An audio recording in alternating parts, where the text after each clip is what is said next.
So I think it's now 9 o'clock, so we're going to get started. So welcome to this morning's webinar, supporting our newly qualified workforce, practical solutions for clinicians, managers and clinical excellence networks.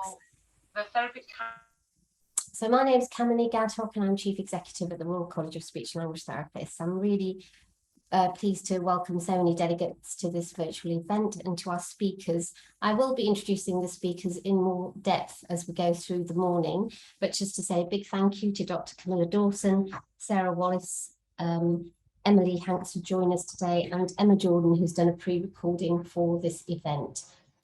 Okay, so I just want to go through a bit of housekeeping, and I've mentioned for some of those who were waiting for the event to start about the virtual delegate badge.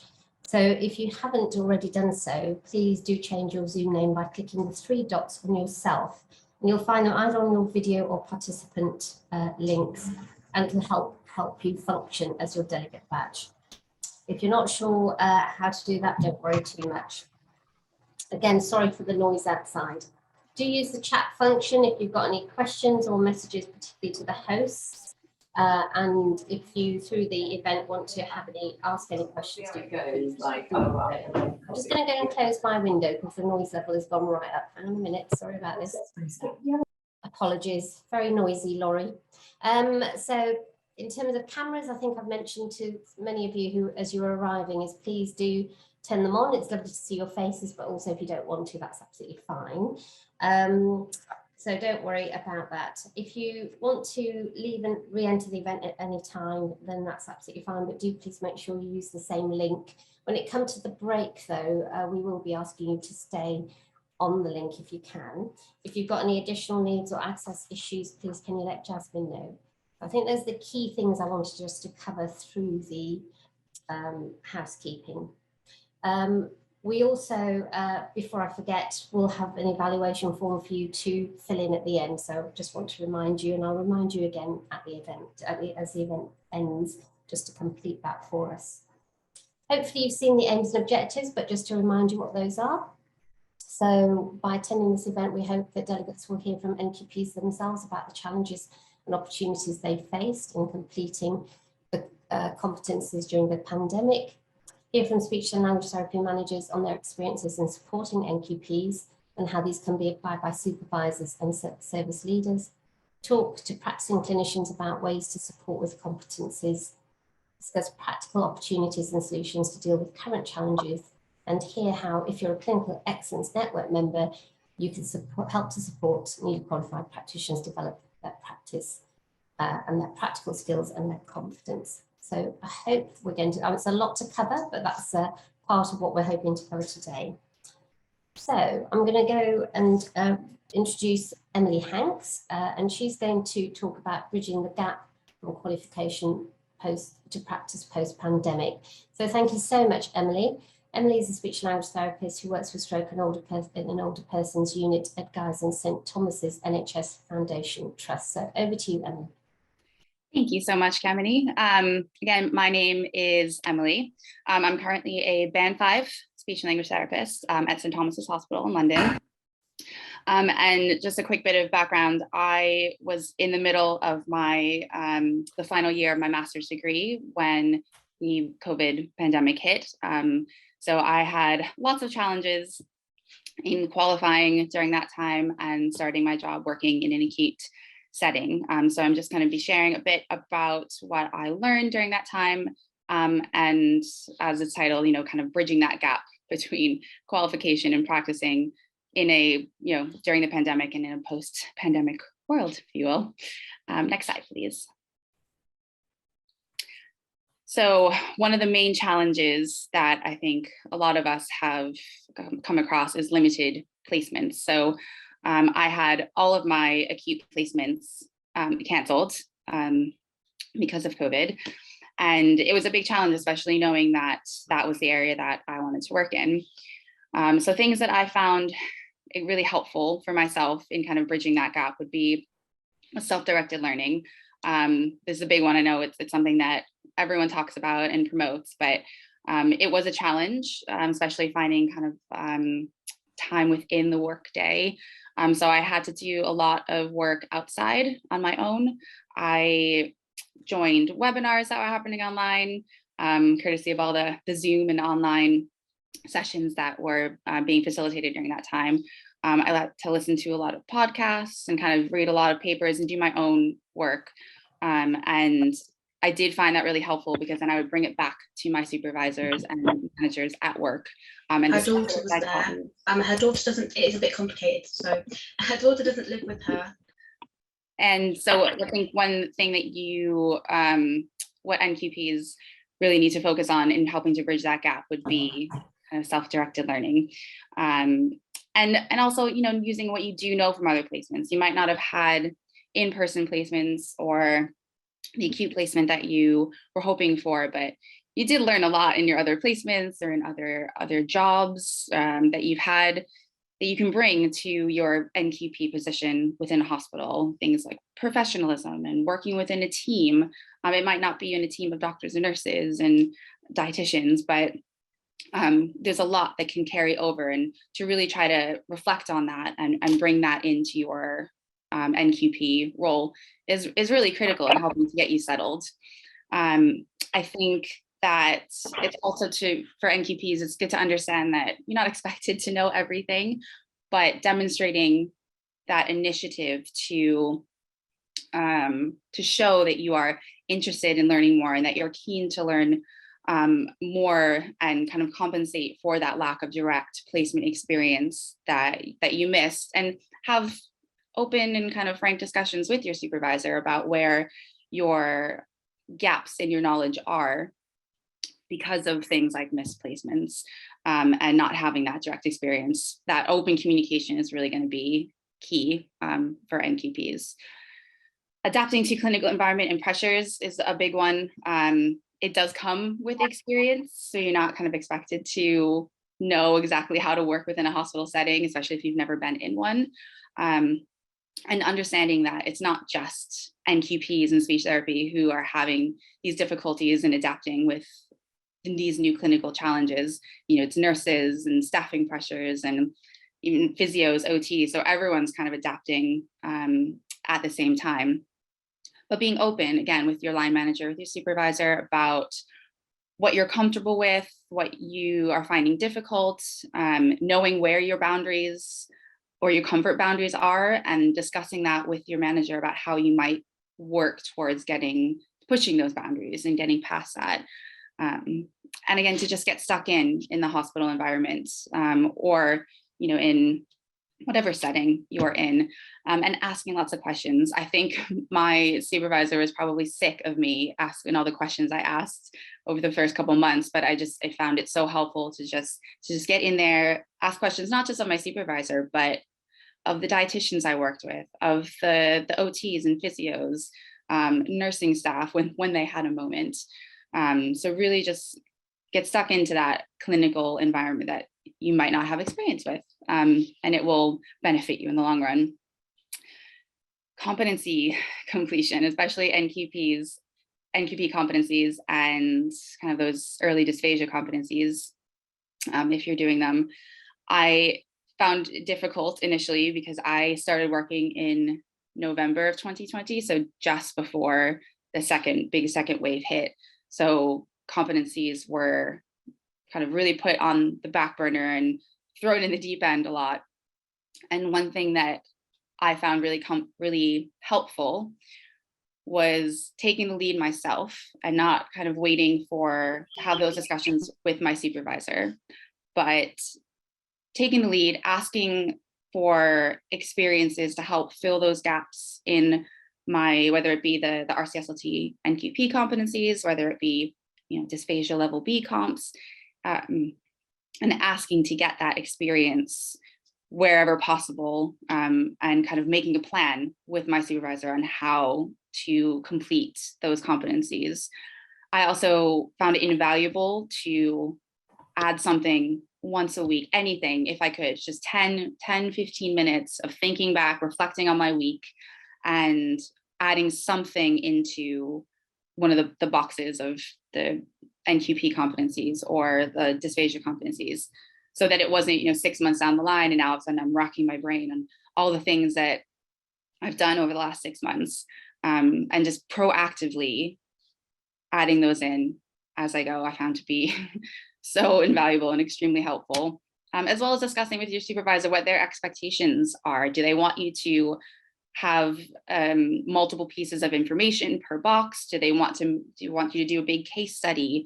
I've done both, for different competencies. So again, that open communication with your supervisor is going to be key. Next slide, please. Support and supervision.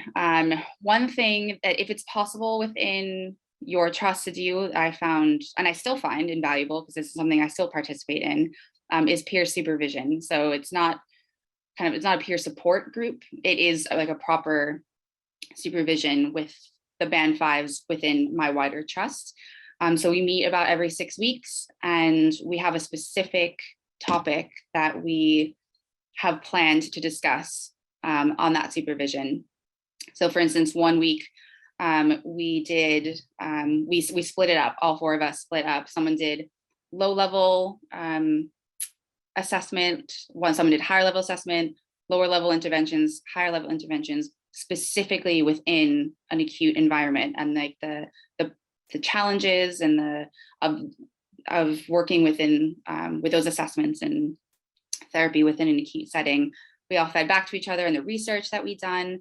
We had like an in-depth discussion about our own experiences with those things, and then and fed back to one another. And then we always kind of ended with a complex case discussion that we could learn from one another. So if that ability is there for band fives in the trust, like I said, I still find it to be extremely valuable to meet up with my own peers.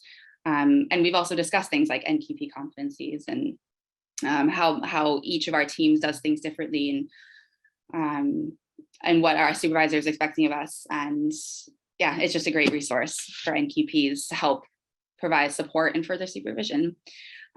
CENs have also been invaluable, and learning and social media. So kind of the professional side of social media, of getting to know people who are kind of other NQPs, who are students, and also who are top in their field, and seeing the research that they're doing and different webinars that you can attend, someone who you might be able to reach out to and ask for their advice in a specific area. If you're really interested in one specific aspect of speech therapy, everyone on kind of the professional side of social media and within CENs are so helpful and willing to help out NQPs and students in answering the questions. So I highly recommend that all newly qualified therapists join a CEN and get active in the professional social media side of things, and utilize that resource that we have. And yeah, I definitely recommend that for everyone.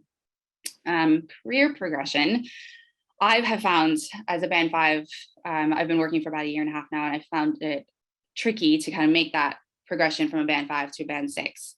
And that's something that we'll be hearing about a little bit in just a moment. But I would recommend being proactive and discussing all of that with your supervisor. Discuss where you want to go with your career, how you might be able to get those opportunities that you might be lacking. I know there are several areas because of COVID, and there's COVID restrictions within our hospital that I hadn't been able to access initially, and wouldn't be able to access because, again, ongoing restrictions.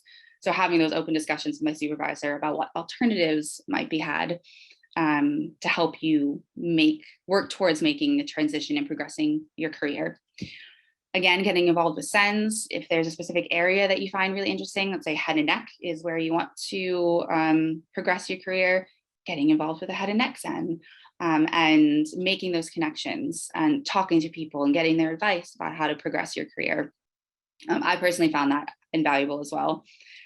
And don't be afraid to, I put it in quotes, so don't be afraid to make a lateral move. So that's what I ended up doing. So I went from a band 5 in one acute hospital to a band 5 in another, simply because it was a different environment, different clinical setting, different experiences that I was going to be able to get to help progress in my career.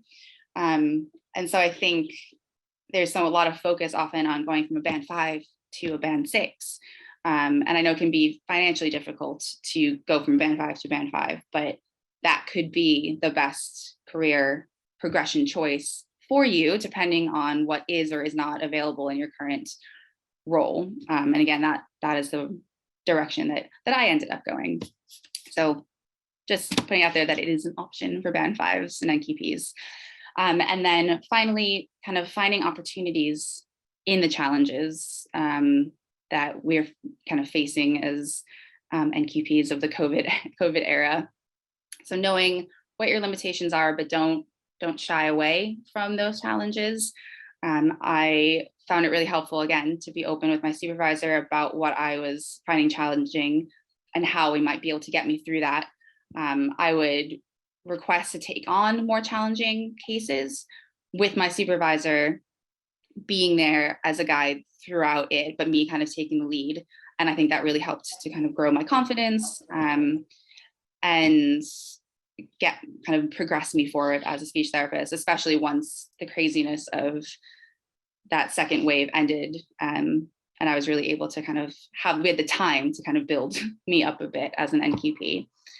And then finally, kind of within my supervision sessions, and I still do this with my current supervisor, is taking topics that I've found challenging within my caseload, within my practice, and going away, researching those topics, and then bringing it back to a supervision session and discussing it. So, let's say I don't have a lot of experience with MND patients, but, I had an MND patient on a caseload. And so I went away, researched MND in SLT and dysphagia, communication, and then within a supervision session, I presented it to my supervisor, and that really helped facilitate a discussion and my learning and kind of bring everything forward. So take those challenging areas, those areas that you're having challenges with on a daily basis in your caseload, whether it be with family, in communication, dysphagia or whatnot, and use that as an opportunity to learn and kind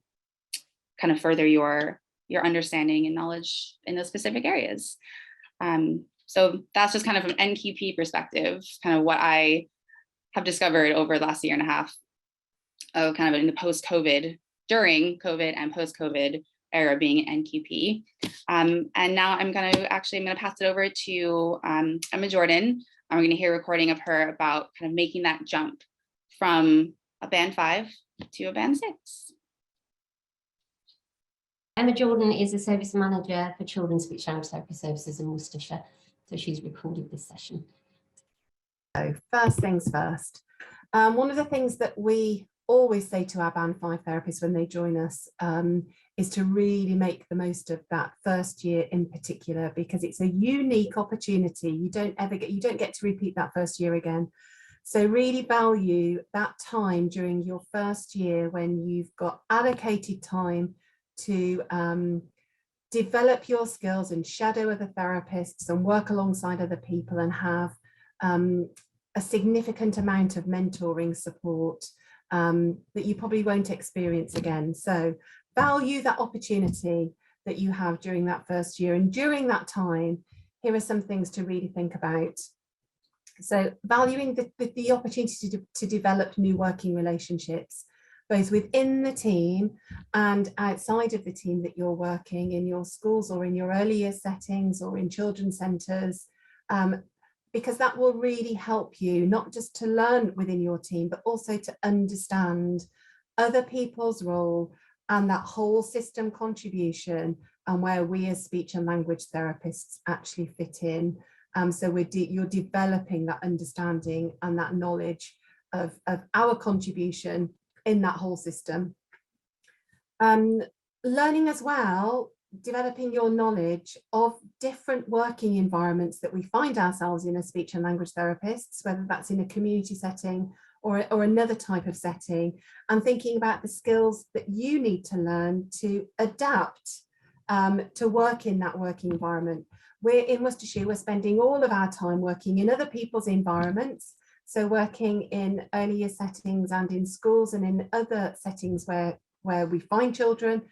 So that means that we're the ones who need to be flexible to adapt to that environment And part of the skills that you're developing as a band 5 is that ability to be flexible and to adapt. Obviously, developing and broadening your clinical knowledge and skills across a different range of settings and across different clinical areas as well. And looking for opportunities to do that within the team that you're working with. So we try our best here to balance the band 5 roles that we put together. So there's a mix of opportunities across different clinical areas and across age groups as well, so that therapists get some experience of working in early years and as well as working with school age children. You're learning all those practical skills as well, getting into using NHS systems and processes and using policies and paperwork, and that's all really important, that you're learning how to do all of that and follow those processes and understand how they relate to good practice guidance and the evidence base for what we're doing and why we're working in the way that we are. A key thing that you're doing as well in your first job is developing those really good organizational skills and systems that allow you to do the day job. So diary management, managing all of your different tasks that you've got to do during a working day, and balancing your face-to-face work with children and young people against all of the administrative tasks that you've got to do, and finding that balance and finding that organizational system that really helps you to do that well. And then as you're developing as a band 5 and you're starting to maybe take on some small elements of responsibility, doing that in little chunks so that you're agreeing to maybe take something on and learning how to do that well before taking on something else. And really making the most of the opportunities and not rushing through the Royal College NQP competency framework, because sometimes that framework will throw up opportunities that you might not have in your current role, that you can talk to your line manager about. So developing your skills in the broadest sense possible. So making the most of that, and not seeing that as a chore, but as a real opportunity to broaden your skills and your reflective practice. So lots of things to think about while you're developing at band 5. And then really making the most of that first year or 18 months, working alongside more experienced therapists and having that opportunity to see how they practice, having regular access to a mentor or supervisor. We provide weekly mentoring and supervision and on-the-job supervision through daily contact with our team in our office. And that's really important, that you've got access to that kind of support to develop your own clinical knowledge, but also just to listen to how and to see how other people practice. So seeking those opportunities to work in a shared office space. We really make the most of our shared office space here, because we know that sitting alongside each other at the end of the day, at the beginning of the day, and having that opportunity to go and do some work together means that we've got shared experiences. We can listen in to other people's phone calls and see how more experienced therapists maybe handle more difficult phone calls and conversations, and have clinical discussions about children and young people that you've seen that day, and you can hear those clinical discussions happening in the office. So we think that's a really valuable thing to have. And having that opportunity to observe how other therapists deliver different parts of service delivery, so not just assessment and therapy, but how they deliver, informal on-the-job training, how they manage conversations, and how they as well deliver formal training. And you can look then at a whole range of different ways that different people do different things, and then think about how that relates to you, so that you can find your own style and your own delivery and your own way of becoming an experienced therapist. Other opportunities that you might find within your own team are band 5 support groups. So we have clinical support groups just for our band 5s. And then we also have cross-band clinical supervision groups that everybody across the team can access, which are great for talking and bringing specific cases or specific examples where something's gone well or something's been a bit more challenging. Definitely the opportunity to shadow other people. And you can also use the opportunity to work alongside other people when you're asking for second opinions. So asking for a more experienced therapist to come in and work with you to give you a second opinion. And something we also encourage our Band 5s to do is to attend some of the multi-agency meetings that happen. So we have child development team meetings that happen, for instance, in our early years. And we also have multi-agency diagnostic meetings for autistic spectrum disorder. And we encourage our Band 5s to attend some of those meetings to observe how they work and to observe the roles and how the roles of all of the people who are at those meetings work and how they fit together in that whole system. Other local opportunities you might be thinking about are CPD opportunities in your own team. So we agree a plan with our therapists related to their current role. And then therapists can access both in-house and some external training. So we run a lot of training in-house. So for instance, Band 5 therapists that come to work for us might access one of our language for learning courses if they're working in mainstream schools. But then if they wanted something specialist like PECS, they'd be going on an external course for that. So asking about the training that's available locally and agreeing a plan that's related to your current role is really important. And then as you become more experienced at Band 5, we provide experiences for our more experienced Band 5s to take on a mentoring role themselves. Maybe that might be for an assistant practitioner who might be joining us, or it might be for another newly qualified practitioner who's joining us.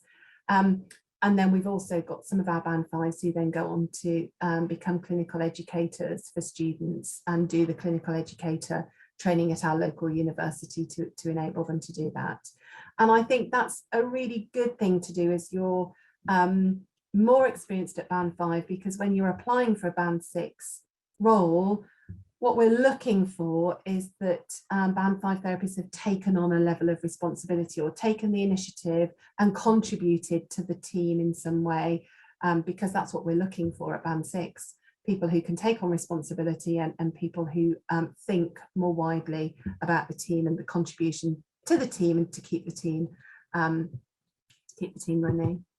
Wider opportunities outside your own team. So obviously you can look at other training providers and find training courses available, and you can look at Royal College Bulletin to see what training is coming up, but also make the most of other speech and language therapy services and their presence online, and looking at their resources and their websites and their information to support your own learning. And lots of us as services are on social media, on things like Facebook and Instagram and Twitter, and you'll find us there. But make the most of positive social media that's going to help you and keep you positive and give you positive links and resources and access to materials and discussions that will enhance your practice. We've also got access to our Royal College CENs, and there are other organisations out there. So if you're in children's services, you might be looking towards something like NAPLIC, which is a group of specialist teachers and speech and language therapists working together. And there might be other communities of practice locally that you can tap into. So we tap into communities of practice linked to using the balance system here in Worcestershire. So in summary, don't jump too quickly. Make the most of all the learning opportunities you've got at Band 5 so you feel really well equipped and ready for a Band 6 post. And take any opportunities at Band 5 in a mindful way. So have a plan. So don't agree to everything. Don't say yes to everything, but say yes to the things that are linked to what you're doing clinically that will help you to develop in your role. And definitely learn from the experience that's available in your wider team. I think that's something that Band 5s always say to us, that what they've learnt most from is other people in the team and the experience and the breadth of experience you'll find in a team in terms of different clinical knowledge and skills and different styles and different ways of organising yourself and managing situations. And it's looking at that breadth and learning from that and applying it to your own practice that's really important. And don't forget, when you're going then for Band 6 interviews, to still ask about mentoring and supervision and the support that you will receive in it as a new Band 6. And finally, there's our details. So you can find us online if you want some more information, or if you want to contact us directly, you've got my email address there too. Thanks very much for listening in today.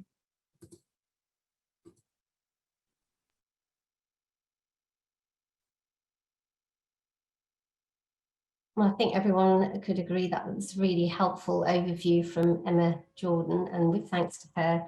Apologies that she's not here to join us, particularly for the breakout session. So you will be able to discuss some of the things you've heard. I think it's given you lots of food for thought.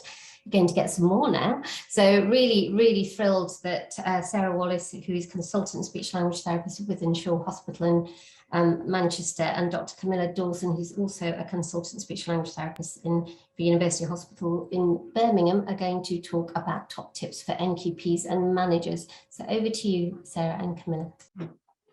Thank you, Kamini. I'm going to kick off. So yeah, I work in a really busy team in a big 1,000-bed teaching hospital. My specialism is in critical care, but my team cover the community, the more than 30 wards, and voice clinics and fees clinics and video fluoroscopy clinics, and it's an incredibly busy department. Are we able to get the slides onto full screen at all? Do I need to do something? Sorry, Sarah, hold on one second. Okay, so I would like to give a little bit more guidance, building on what Emily and Emma have already said about how you bridge the gap. So in terms of top tips for newly qualified therapists, do we have the slides?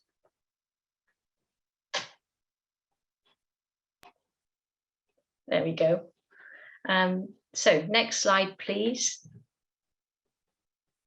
Thank you. So we, as clinicians and supervisors, we're very aware that you are likely to be starting from a different starting point than pre-pandemic. And what we're not aware of, though, is exactly what your specific gaps are.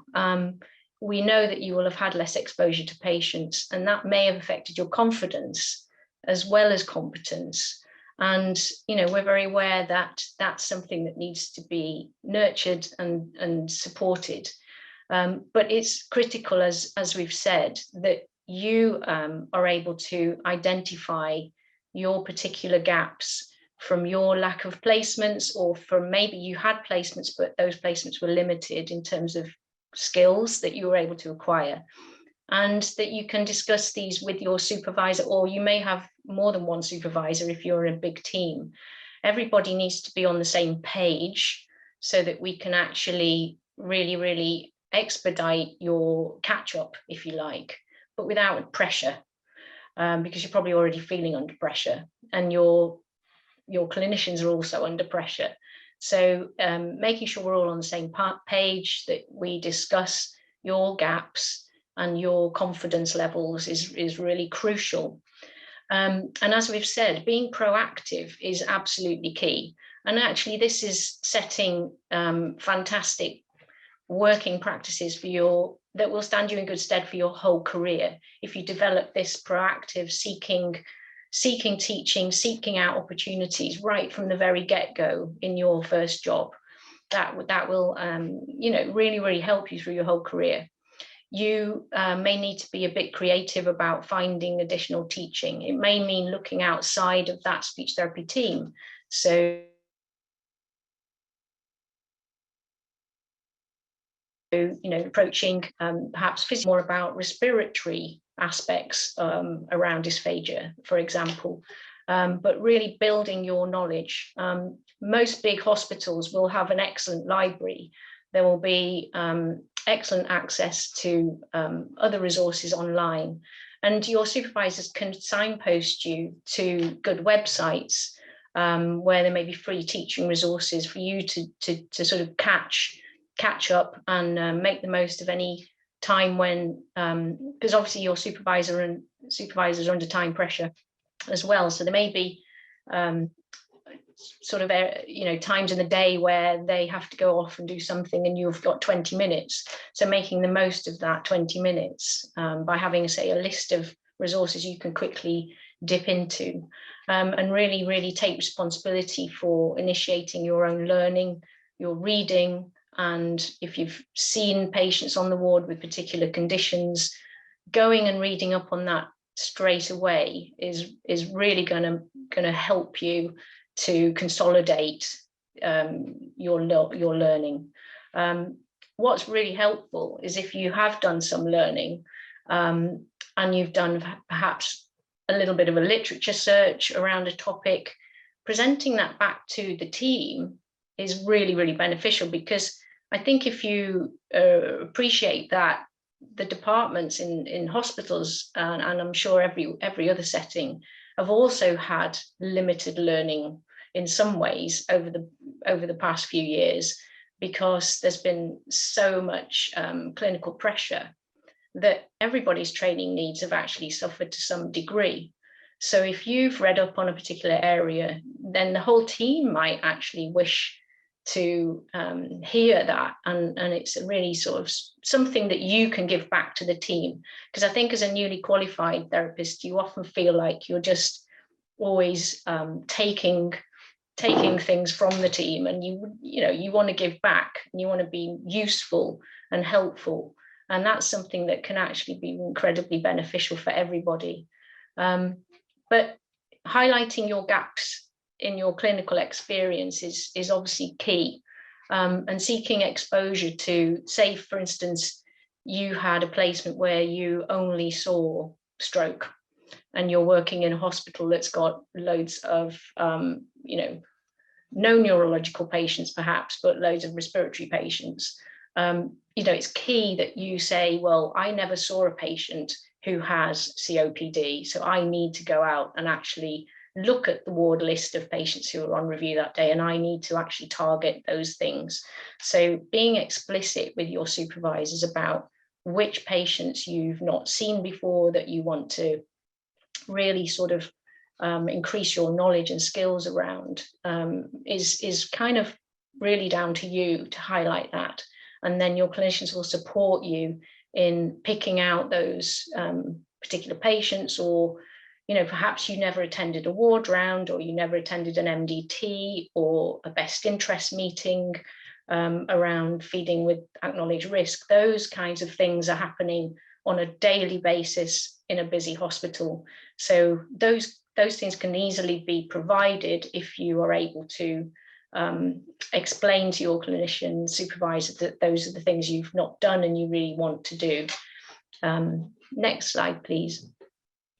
So you do need time to adapt to the setting. And also the settings have been obviously through a lot of change. So obviously in a hospital, we had the whole hospitals were turned upside down during the pandemic, and they haven't actually gone back to the way they worked before. So everybody's used to being flexible. Nursing staff moved around, wards moved around, and they haven't actually necessarily gone back. So the whole setting has been through a lot of change and has not settled, if you see what I mean. So you're needing to adapt to the setting, but actually your team are still adapting to changes to the setting as well. So we're all in the same boat to some degree. But take your time. If you need to understand a bit more about how hospitals work, for instance, all the different processes, all the different procedures that happen, the electronic record systems, all of those things are quite a lot to wrap your head around. And referral processes, things like that. Just really make sure you understand them, because there's no point trying to muddle through. It's harder for you, it's harder for everybody else. Just be open about it. Don't be afraid to say to somebody, look, I'm not quite got my head round how we discharge a patient, or how do I refer someone to voice clinics if I'm seeing them on the wards. How do those processes work? Make sure that you just ask. People are very happy to help, but it's worse if you kind of try to brush over those things. as we've said, seeking out observation and joint working opportunities is really, really important. But what's also vital is that you have objectives for those sessions, that you are clear and the person you're with is clear. What are you trying to get out of that joint working session?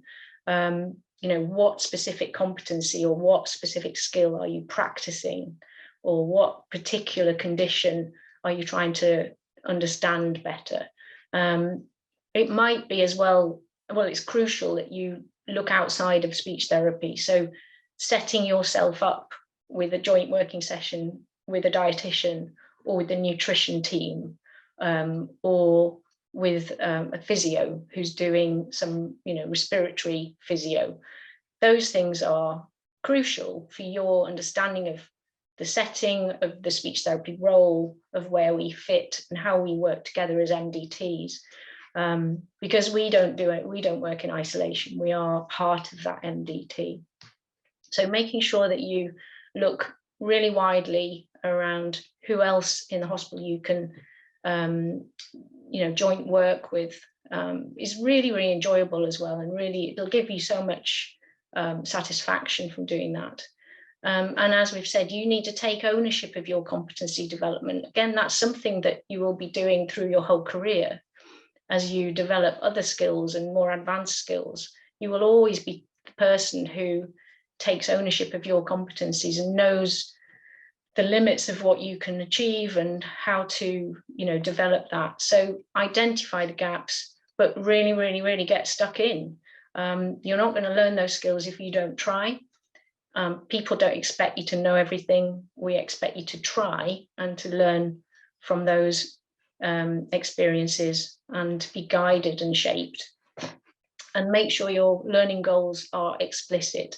And what I mean is not just explicit to you, but explicit to the team. You are definitely going to be working with a number of different therapists, not just one supervisor, unless you're in a really small department. So everybody needs to understand, where are you at this week? What are you actually focusing on this week in terms of skills? Is it oromotor assessment? Is it palpation of a swallow? Is it dysphagia therapy? Whatever that clinical area is that you're working in. And keeping your reflective log bang up to date all the time helps you to feel that you are developing and pushing forward, and helps everybody else to understand your benchmarks. And I think it's really important that you know your own learning style, which you will do by now, but that you do what works for you. And everybody has different learning styles, and we all need to sort of optimize how we make best use of really what is going to be, short. People have got short time, short capacity. So just doing what works for you is key. Next slide, please. And mapping your successes on the back of that, and then keeping tabs on where your areas of development are is vital. And just keeping on checking the team's expectations, because as you bed in, as you have been there a few months, people are going to start expecting more potentially, but you don't want people to be putting pressure on you. Just make sure everyone, again, is still on the same page. So regularly checking, what do you expect of me now? Are you expecting me to take the lead more, say, on contacting families or going to best interest meetings, or where am I at? So that everybody is happy and everybody is feeling that you're being challenged, but not too challenged. And that the team also understand what your concerns are and any confidence issues that you may have. And as we've talked about, CENs are a really, really important part of you accessing support, accessing learning, and feeling like you're already contributing and getting involved. And there are just so many CENs that you can access, and so many free webinars out there that CENs are producing. And I think it's important you're mindful of your health and wellbeing needs. And this has been, you know, something that is at the forefront of everyone's minds on the back of the pandemic. So there are absolutely heaps of resources out there to support health and well-being. But, you know, to some degree, you're in a new role. There's always a level of sort of nervousness and anxiety around that. But your job should be, it should be exciting, it should be fun, it should be, you should feel challenged. But obviously, if you're feeling stressed and things are too much, please speak up. And people, I'm sure, will be supportive, because we're all very aware of that generally within teams at the moment. So speak up if you feel overwhelmed, and seek out support. And peer support can come again from different areas. It could be that you hook up with some other, you know, physios who are also newly qualified. You know, it doesn't need to be just within speech therapy. I think there's a lot of value to be had in linking with other AHPs, other professionals who are sort of in the same position as you. And yeah, so be imaginative, be creative, and use the whole hospital network to gain some of that support and learning. I think that might be my slides done. Oh no, yeah, over to you, Camilla. Thank you, Sarah, that was brilliant. So I'm Camilla, I'm a consultant speech and language therapist at the Queen Elizabeth Hospital in Birmingham. So like Sarah, it's a really big hospital, and I'm lucky enough to manage a fantastic team of 40 speech and language therapists here in the acute hospital. So these are my thoughts about management. It's really difficult at the moment to find literature that really denotes specifically to the pandemic how we do this, and certainly as speech and language therapists too. So these are my musings. I'm happy for any feedback, but I hope that these are useful, because these are the things that have been tried and tested, especially over the past 3 years, which have been particularly difficult for us in the acute trust. So first of all, as a manager, I think as ourselves, we need to really scrutinise our own expectations based on the limited placements and teaching that we've heard so eloquently about already today. But I really think that there have been certainly, 14, 15 years while I've been working as a speech and language therapist, where those expectations of a newly qualified practitioner have changed immeasurably. And the last 3 years are no different. And we need to be clear about our own expectations and biases when we're supporting people who are in a totally different context to where they were 3 or 4 years ago. It's really fundamental. And I know that seems really basic when I say it. I promise this will get a bit more complex. But in the first advent of us thinking about how we can support people, we do need to start with really understanding our own biases.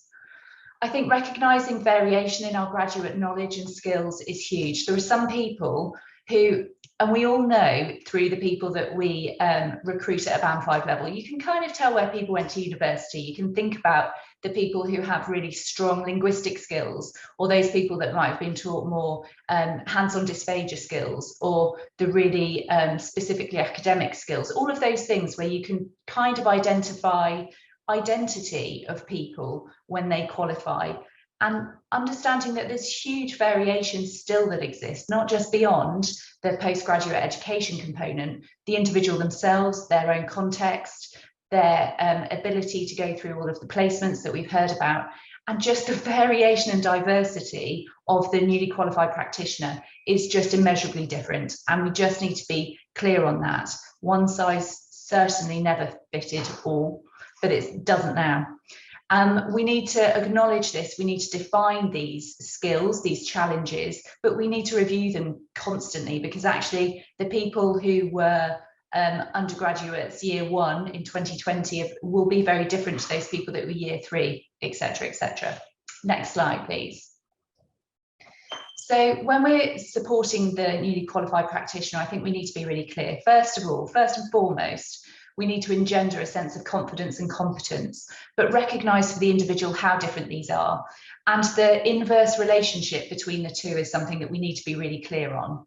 So actually, those people who can feel really confident, but their competence is non-congruent, is something we need to be really clear about early on, because that's a really difficult, disparate issue to manage when you're the individual who feels confident and your competence is poor.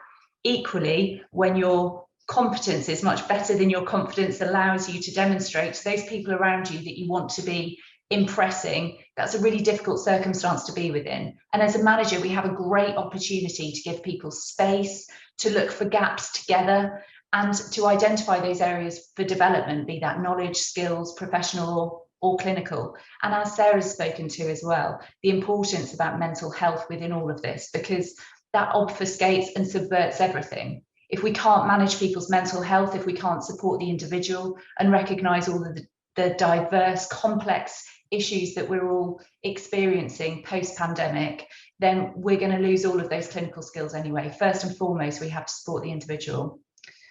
Part of supporting the individual, in my mind, is creating a stable infrastructure and supervision environment. Now, I know that we would all say that, but I think the reality for me is that needs to be really demonstrable day to day. It needs to be something that people can plug into.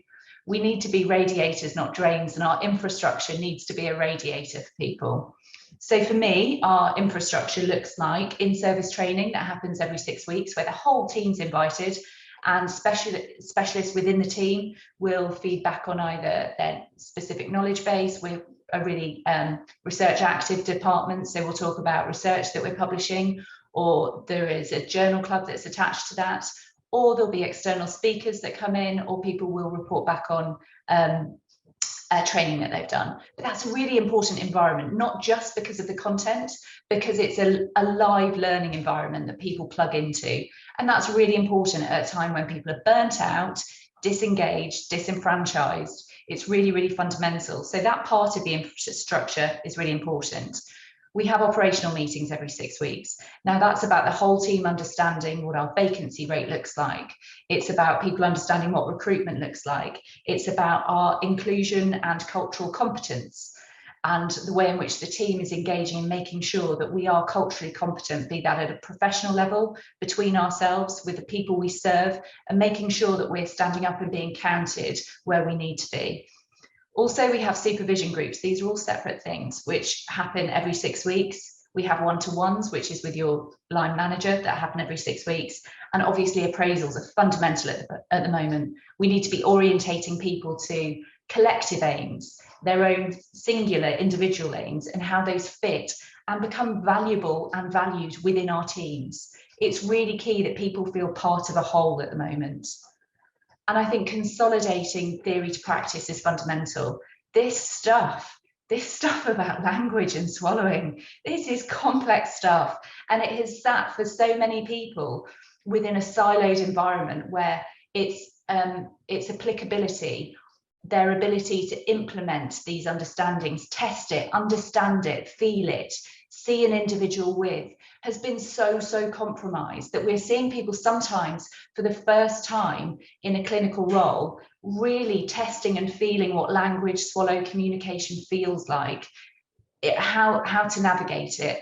And we need to be so cognizant that therefore that this early phase when people are newly qualified Band 5s, they need so much more consolidation and support around that consolidation.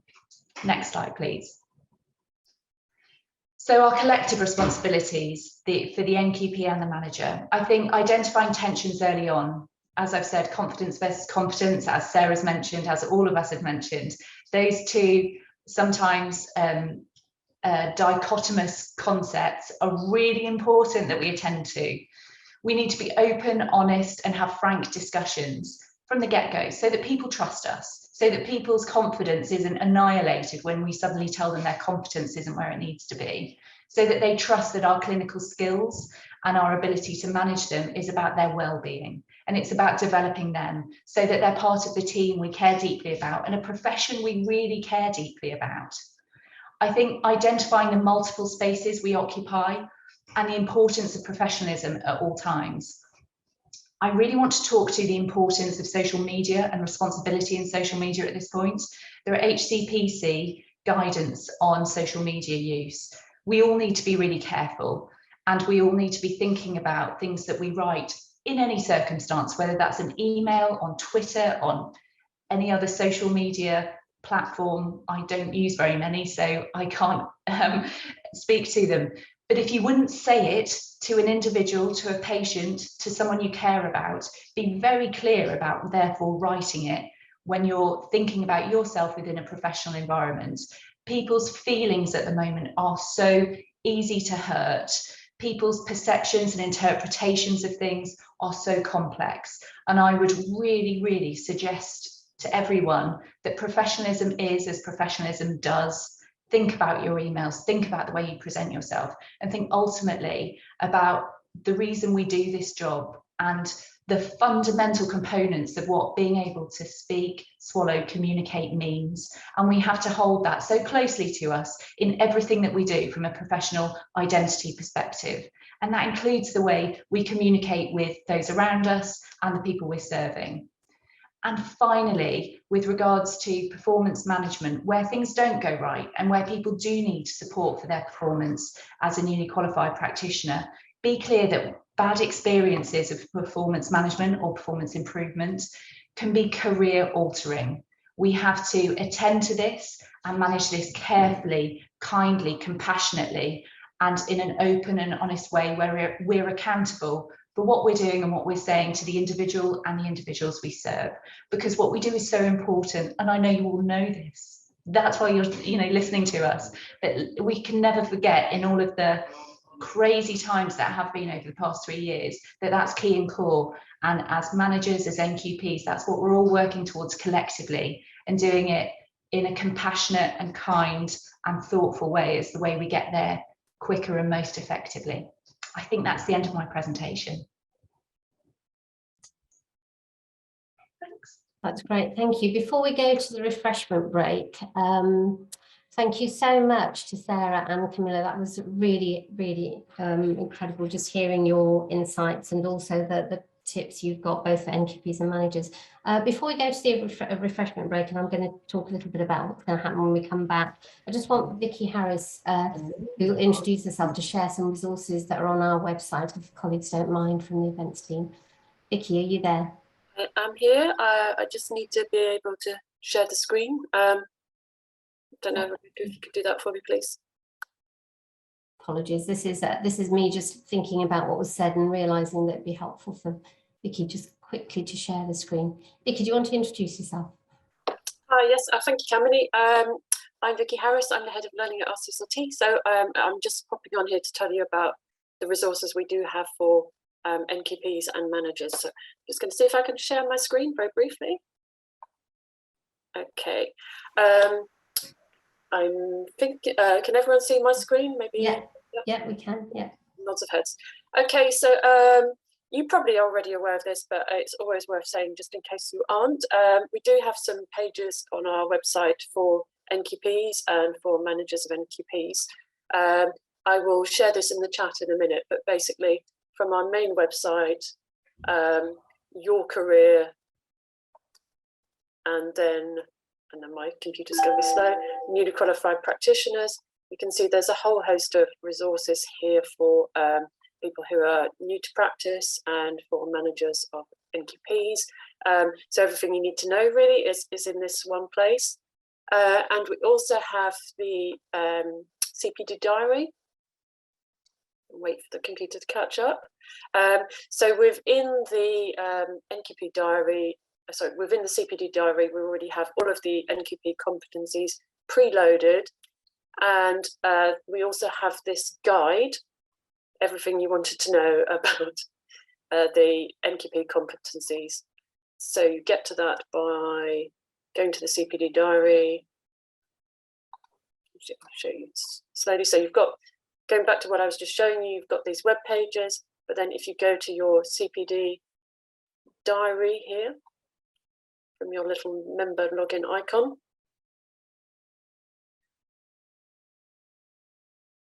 you get to your diary. Mine has got a load of test stuff in it, you won't be surprised to hear. But right at the bottom, there is an NQP diary user guide. We are trying to campaign to make that more obvious as a button.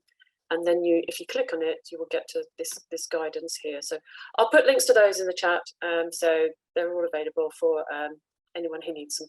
Thanks. Brilliant. Thanks so much. So I think you're all desperate for a quick break. So 10-minute breaks coming up. And when you come back, we're going to be putting you into workshop groups. So what colleagues have done, and Vicky's actually done some work on this, is looked at your feedback through the questionnaire we sent out during the registration process. And we've themed the areas, or Vicky has kindly themed the areas that you've raised under the following headings: workforce issues, providing the right structure, emotional support and readiness for work.